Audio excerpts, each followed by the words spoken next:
Assalamualaikum warahmatullahi wabarakatuh. Yang terhormat kepada Bapak Aminullah selaku dosen pengampu mata kuliah perkembangan peserta didik serta teman-teman MPIS 4 yang berbahagia. Saya Maulana Arifki akan mempresentasikan tentang prinsip-prinsip perkembangan serta implikasinya dalam dunia pendidikan untuk memenuhi tugas UTS perkembangan peserta didik. Prinsip-prinsip perkembangan dan implikasinya dalam dunia pendidikan. Yang pertama, prinsip kesatuan organis. Perkembangan individu merupakan satu kesatuan antara beberapa fungsi yang saling berpengaruh antara satu dengan yang lain. Contohnya, perkembangan kognitif anak harus juga ditinjau dari perkembangan yang lain, afektif atau psikomotorik. Implikasinya, pelajaran-pelajaran yang diberikan harus berhubungan satu dengan yang lain. Adanya kurikulum yang terintegrasi dengan baik. Dan yang kedua, tempo irama perkembangan.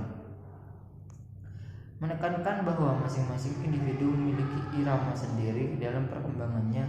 Ada yang cepat dan ada yang lambat. Implikasinya yaitu proses pembelajaran harus menghargai keunikan masing-masing peserta didik.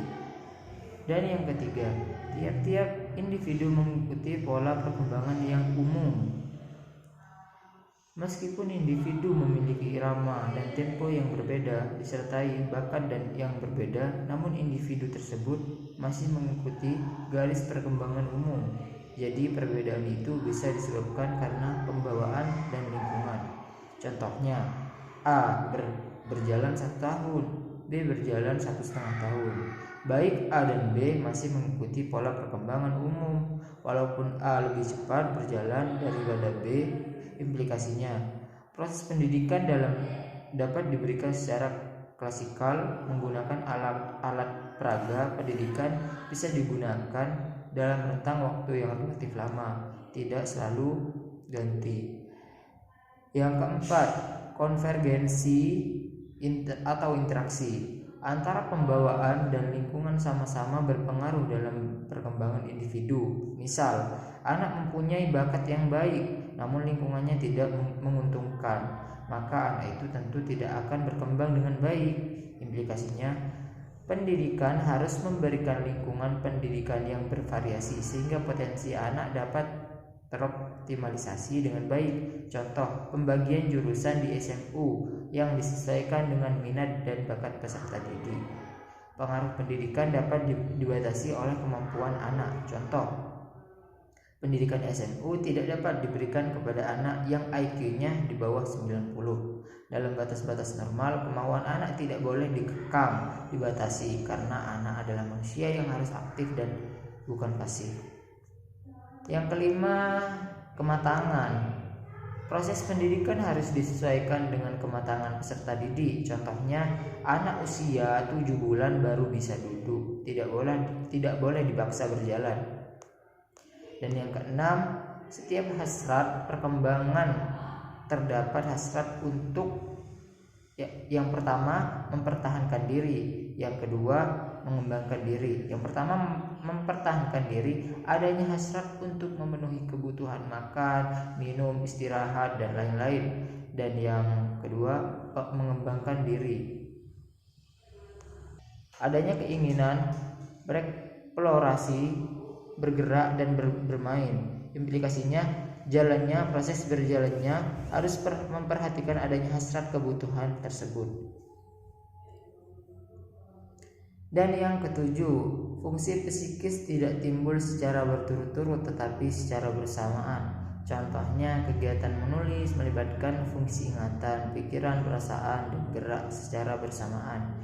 Implikasinya, proses pendidikan hendaknya memperhatikan keterlibatan beberapa fungsi dalam kegiatan pembelajaran.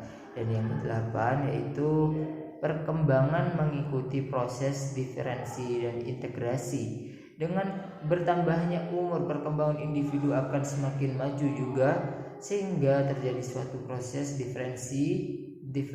diferensiasi dan integrasi. Contoh, bayi memiliki gerakan yang tidak teratur. Dengan bertambahnya umur, gerakannya dapat dipisahkan, gerakan tangan saja atau koordinasi gerakan tangan dan kaki secara bersamaan.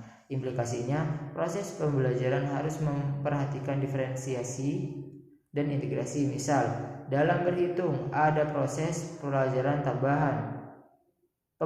tambah, kurang, kali, dan bagi secara terpisah. Tapi kemudian pembagian diintegrasikan dalam perhitungan yang makin kompleks. Dan yang terakhir 9, pertumbuhan dan perkembangan membutuhkan suatu asuhan atau bimbingan yang dilakukan dengan sadar. Implikasinya, para pendidikan harus menyadari secara baik bahwa apa yang diberikan kepada para peserta didik itu baik dan sesuai dengan tahapan perkembangannya yang sudah dirancang secara terencana. Mungkin hanya itu yang bisa saya jelaskan dan saya sampaikan. Apabila ada salah kata baik disengaja ataupun tidak disengaja, mohon dimaafkan karena saya manusia bukan malaikat, tempatnya bisa dan kesalahan. Assalamualaikum warahmatullahi wabarakatuh.